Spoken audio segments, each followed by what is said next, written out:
नमस्कार, स्वागत है आपका चुनाव आज तक पर। मैं हूं रवीशपाल सिंह। भारतीय जनता पार्टी ने विधानसभा चुनावों के लिए 39 प्रत्याशियों के नाम का ऐलान गुरुवार शाम को किया, लेकिन इन 39 विधानसभा सीटों पर से 2 सीट ऐसी हैं जिनमें घोषित हुए नाम हर किसी को चौंका रहे हैं।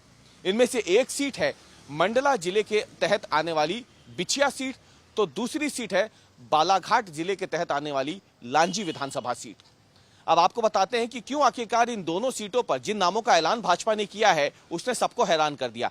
तो सबसे पहले आपको बताते हैं बालाघाट जिले की लांजी विधानसभा सीट के बारे में, जहां से भारतीय जनता पार्टी ने उम्मीदवार बनाया है राजकुमार कर्राहे को।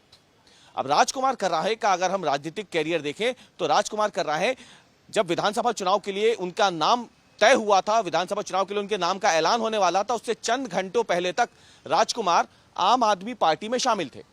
यानी गुरुवार दोपहर तक आम आदमी पार्टी में थे राजकुमार कर्राहे, लेकिन शाम होते होते उनका नाम भारतीय जनता पार्टी की उम्मीदवारों की सूची में आ गया। अब वो बाकायदा लांजी विधानसभा सीट से ही भाजपा के उम्मीदवार के तौर पर चुनाव लड़ने जा रहे हैं।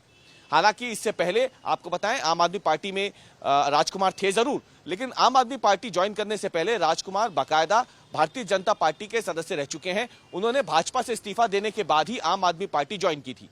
अब एक बार फिर से वो अपनी पार्टी में वापस आए हैं, और न केवल वापस आए बल्कि उन्हें लांजी विधानसभा सीट से भाजपा ने उम्मीदवार भी बना दिया है। लेकिन सिर्फ यही नहीं, एक दूसरा चेहरा ऐसा है जिसने भी हर किसी को चौंका दिया है। यह है मंडला जिले के तहत आने वाली बिछिया सीट। बिछिया सीट पर भारतीय जनता पार्टी ने विजय आनंद को उम्मीदवार बनाया है।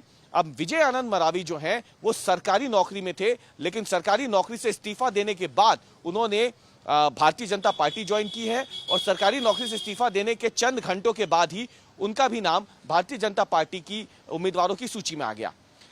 आपको बताएं कि जो बिछिया विधानसभा से डॉक्टर विजय आनंद मरावी हैं, जिनको भाजपा ने अपना उम्मीदवार बनाया है, वो पेशे से एक डॉक्टर हैं और जबलपुर मेडिकल कॉलेज में बाकायदा वो सहायक अधीक्षक के रूप में पदस्थ थे गुरुवार दोपहर तक। लेकिन उन्होंने गुरुवार को ही इस पद से इस्तीफा दिया। इस्तीफा देने के बाद गुरुवार शाम को उनका नाम भारतीय जनता पार्टी की सूची में आया, और उसके बाद उन्होंने जाकर के भारतीय जनता पार्टी की सदस्यता ली।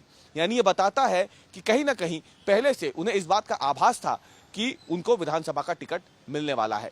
हालांकि कुछ दिनों पहले से ही इस बात के कयास लगाए जा रहे थे, क्योंकि कई ऐसे चेहरे हैं जो शासकीय नौकरी छोड़ करके या रिटायरमेंट के बाद जो प्रशासनिक अफसर हैं वो भाजपा से जुड़े थे। तो ऐसे में डॉक्टर विजय आनंद मरावी का भी नाम प्रमुखता से इस इलाके से आ रहा था।